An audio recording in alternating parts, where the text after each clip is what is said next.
begun, as President Biden has also remarked. This invasion is unjustified, it's unwarranted, it's unprovoked, and it's unacceptable. Russia is at peak readiness to now complete a full-scale invasion of Ukraine, and that is likely to occur within the next 24 hours. And there are even reports already of shelling and things of that nature which could indicate that it has already begun.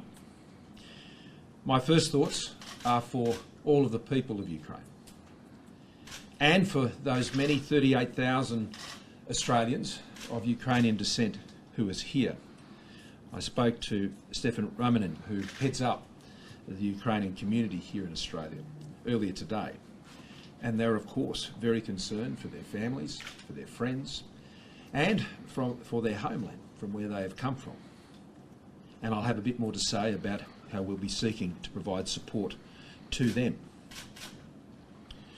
Australians always stand up to bullies, and we will be standing up to Russia, along with all of our partners, like-mindeds, and all of those who believe that it is absolutely unacceptable that Russia could invade its neighbour and seek to extract some concessions or advantage out of threats of terrible violence upon its neighbour. We will be doing this in concert, as I said, with our many allies and partners, but the Australian government will immediately begin placing sanctions on Russian individuals in response to the aggression by Russia against Ukraine. We will also amend the Autonomous Sanctions Regulation of 2011 to extend existing sanctions that apply to Crimea and Sevastopol to the regions of Donetsk and Luhansk. These two actions will align us with our key partners, the United States and the United Kingdom. Our intention today, and the decisions taken by the National Security Committee, are to ensure that we are in lockstep with the United States and the United Kingdom in the sanctions that they are imposing upon Russia and these other areas. Initially, we will impose travel bans and targeted financial sanctions on 8 members of the Security Council of the Russian Federation. Tomorrow morning, I will meet with the Governor-General here in Sydney, and I've spoken to him earlier today as a special Executive Council meeting to enable my government to impose those additional sanctions against Russia. These sanctions will significantly expand the scope of persons, and I stress entities, that Australia can list for targeted financial sanctions and travel bans. It's including to capture persons and entities of what is termed strategic and economic significance to Russia. And so that gives us a broad coverage to ensure that we can target those who are particularly involved in these actions and who are aiding and abetting this invasion. The sanctions will impose strong economic sanctions in the regions of Luhansk and Donetsk, targeting the following sectors: transport, energy, telecommunications, oil, gas and mineral reserves. We will be also moving, as the United States and the UK has, to sanction the Russian State Development Bank, VEB, the military bank, Promsevak Bank, Rossiya, IS Bank, the General Bank and the Black Sea Bank. The Treasurer has spoken today to all of the CEOs of the major banks and to put them on alert to be aware of any suspicious transactions or things of that nature, and of course AUSTRAC will be doing their job in response to what could possibly occur. In response to Russia's recognition of the Luhansk and Donetsk regions of eastern Ukraine as independent states, that is why these actions are being undertaken to extend into those areas. In the first tranche, I've asked the Foreign Minister to consider sanctions against persons and entities that have been identified by our like-minded partners, and I expect subsequent tranches of sanctions. This is only the start of this process. We are working with our partners to identify additional individuals who will be subject to these sanctions that have been made possible by our autonomous sanctions legislation that we recently took through the Parliament.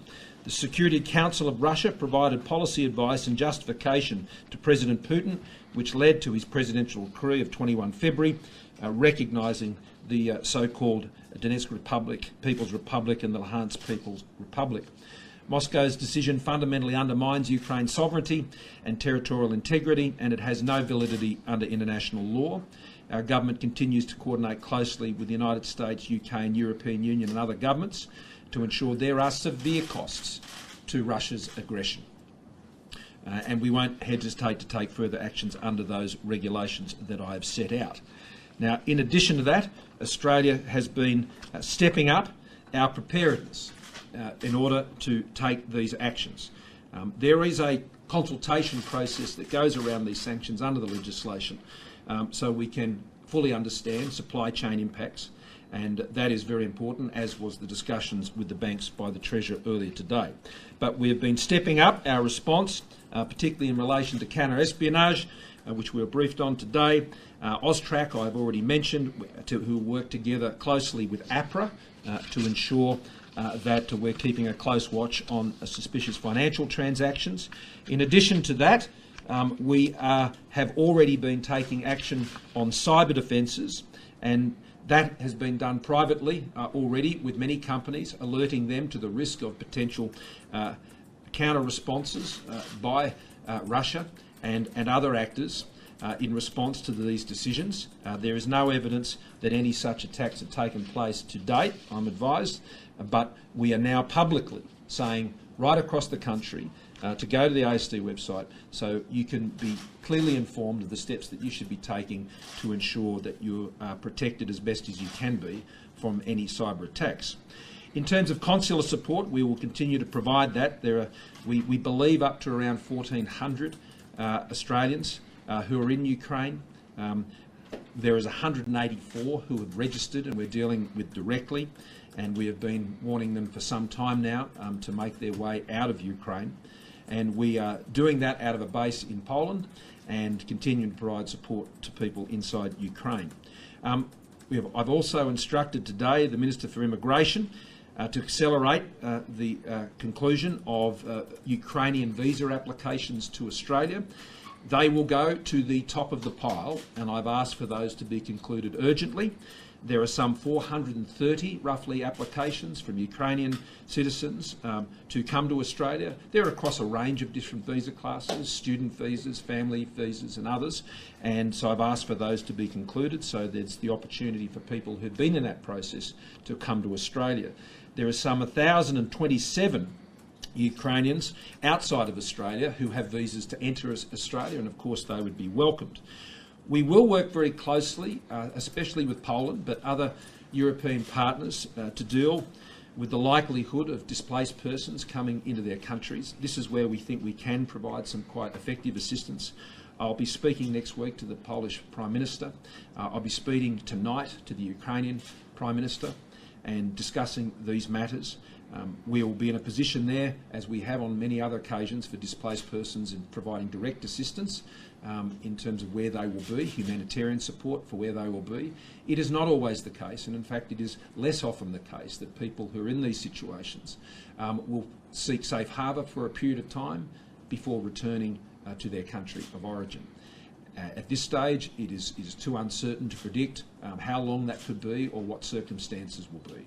But we'll be working and providing support to the Polish government and others who are providing direct assistance to displaced persons where they are being accommodated in those countries. We will also be looking at the options for humanitarian support in terms of visa access to Australia. And I'd stress with Ukrainian citizens, this wouldn't just be through our humanitarian program. It would be through the many streams of our migration program: skilled migration, student visas, other visas, family reunion visas, things of that nature. So I would expect that we'd be able to provide that support through those many channels. But we're still in the very early stages of that. Right now, our greatest concern is the invasion itself, and our concerns for the safety and welfare of people who are in the firing line there in Ukraine, and they're in the firing line of Russian guns and Russian tanks and Russian planes and Russian missiles. That's what's being aimed at the people of Ukraine. It is unacceptable, and it won't be stood for by the international community and all nations who want to stand up to bullies should do so now, as so many have done. And Australia, as always, is pleased to be doing that. happy to take some questions. Prime Minister, what other individuals, whether these sanctions apply to individuals within Australia that are financial backers of President Putin, and do you believe the greatest pressure you can put on the Russian leader is to squeeze those that have gone with China? No, yes, in short, in the latter question. On the other matter, we'll be dealing with those issues sensitively, as you'd expect. I'm not about to give too much away on that front. We'll be working through that process patiently and make further announcements about individuals as appropriate. But at this stage, I'm not about to suggest that we'd be making those details public.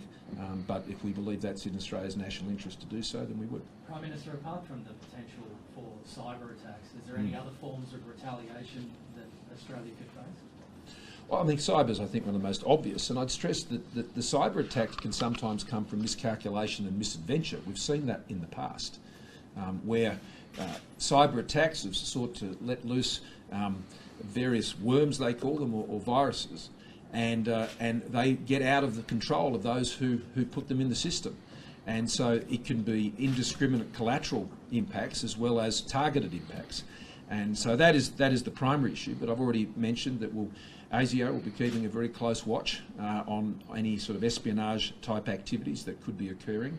And but outside of that, in terms of economic retaliation, Australia doesn't have a large volume of trade between ourselves and Russia, and little compared to particularly the countries of Europe and the United States. But that said, it's important that we play our part in the broader international community to ensure that those who are financing, profiting from an autocratic and authoritarian regime that is invading its neighbour should have nowhere to run and nowhere to hide when it comes to trying to move their money around and avoid the consequences of supporting this type of behaviour. Other powers like China, what message will they take away from the way the West is responding?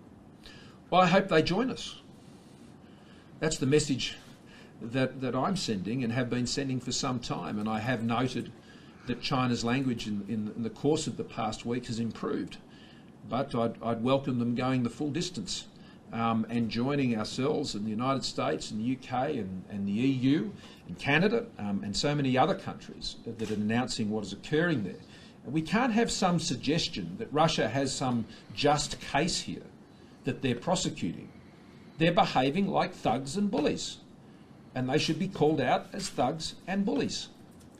And quite sadly and tragically, the sheer force of that violence of a thug and a bully is about to be impacted upon the people of Ukraine.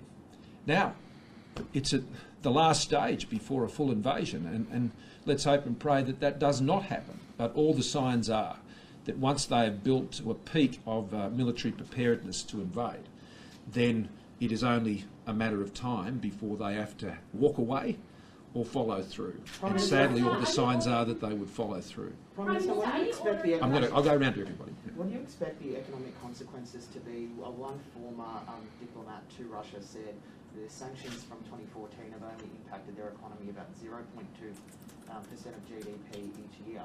And will these sanctions, or sanctions you're considering, target Putin's resources personally?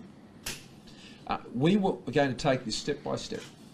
And I can assure you, those steps will get stronger and stronger and stronger. What is made possible by our Autonomous Sanctions Act is that we can target the individuals themselves and the entities as well. So the impact is not just at a broad macroeconomic level on Russia. And let me also be very clear about something. We have no quarrel with the people of Russia. None whatsoever. And I feel for the Russian people, and there are many Australians of Russian extraction here who I know will be very disappointed by what President Putin is doing. And they will feel strongly about that, because that's not what they believe their country is about. That's not what their values are about. That's not what their heritage is about. And I know they'll be very disappointed about this. This is the actions of a Russian government, an autocratic, authoritarian government that's forgotten what democracy is and what liberal democracy is in undertaking these actions of bullying and threats and intimidation. That's not what I believe the Russian people stand for, and certainly those Australians who are of Russian extraction here. So What this enables us to do, I think, is to be far more targeted on the perpetrators and the beneficiaries of this violence. That's what the Alternative Sanctions Act is all about. And so I believe it enables us to be more effective. And doing that in concert with the United States and Canada and the United Kingdom and many other countries, European Union, we will be adding names to the list, I can tell you.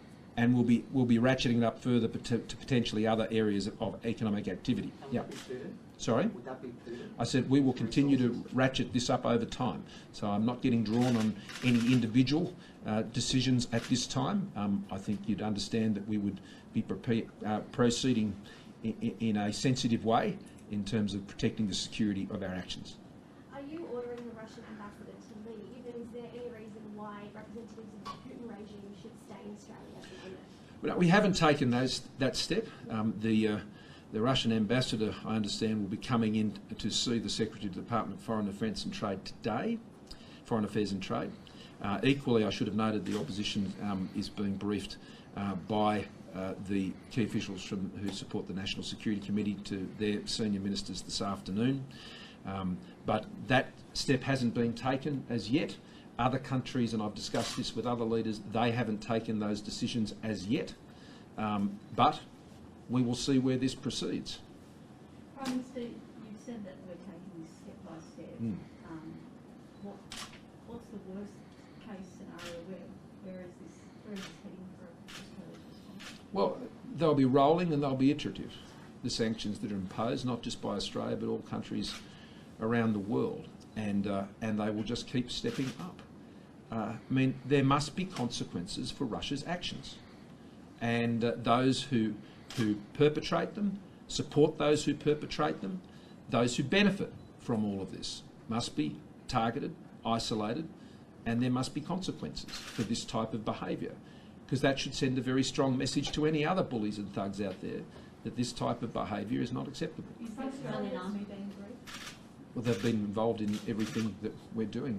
The Chief of Defence Force sits on the National Security Committee of Cabinet as an advisor, so we've been working closely with our Defence Forces, and where we're able to assist in the broader efforts, using those assets and personnel we do, but obviously that doesn't involve people being deployed in the region. Prime Minister, just in terms of the sanctions against individuals, you mentioned that 8 members of Russia's Security Council have been arrested under their 12 members. Could you tell us if this includes Deputy Chair Medvedev, Sergei Lavrov, or the individual that runs the Russian spy agency, the FSB? We will be taking action against those in the committee that have also been identified by our partners.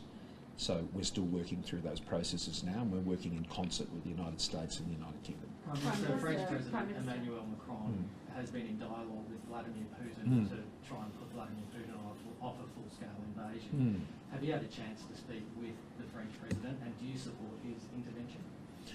Well, no, I haven't, but I do support any attempts to try and avoid this, but not without qualification.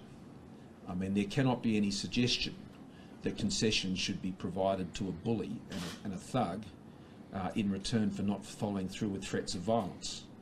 That's not the sort of appeasement I would ever support, and I don't think Australians would either in this or any other situation. But certainly I appreciate the considerable pressure that President Macron and so many other leaders, Olaf Scholz as well, I welcome the decision he's made on Nord Stream. I think that's a very strong message, and I'm speaking with him next week about these and many other issues. And so I think many leaders have been seeking to do their best, but at the same time it's important that we hold the line that you cannot have Russia tell Ukraine about whether they can be in NATO or not, or issues that also impact on their sovereignty as a nation. They can't be a nation in name only. They must have sovereign carriage of their own futures and their own decisions, and that can't be the subject of bullying or threats or intimidation. Last question. Will the West be able to hold firm against Russia's movements? Will the West be able to hold firm against Vladimir Putin? I believe so, but I can assure you Australia will, and I can assure you that those partners we work most closely with will. The question is how many more will join us, and I think that's really important. I mean, I applaud the work of the EU. As I said the German Chancellor, I applaud his decision today over the last 24 hours in relation to Nord Stream. I think that showed some real resolve. You know, when you face bullying and intimidation, yes, there's blowback. Yes, there's threats to your economic interests, and you attract a lot of attention by those who seek to bully and threaten you. Australia understands this better than most. It's a point I've been seeking to make now for some years to fellow liberal democracies. We are now living in a world where authoritarian autocracies are seeking to have their way. And the only defence against that is those countries that favour a world order that favours freedom. And liberal democracies have to stand together, and so many other countries, even if they're not liberal democracies, who do believe in those principles of the sovereignty of states. We need to stand together, and Australia will always do that. And but right now, my gravest fears or concerns are for the people of Ukraine and the many thousands, 38,000 Australians of Ukrainian descent, who will be terribly worried about loved ones, families, friends, because what we've seen amassed on their border is horrible. The worst kind of violence. Thanks, everyone.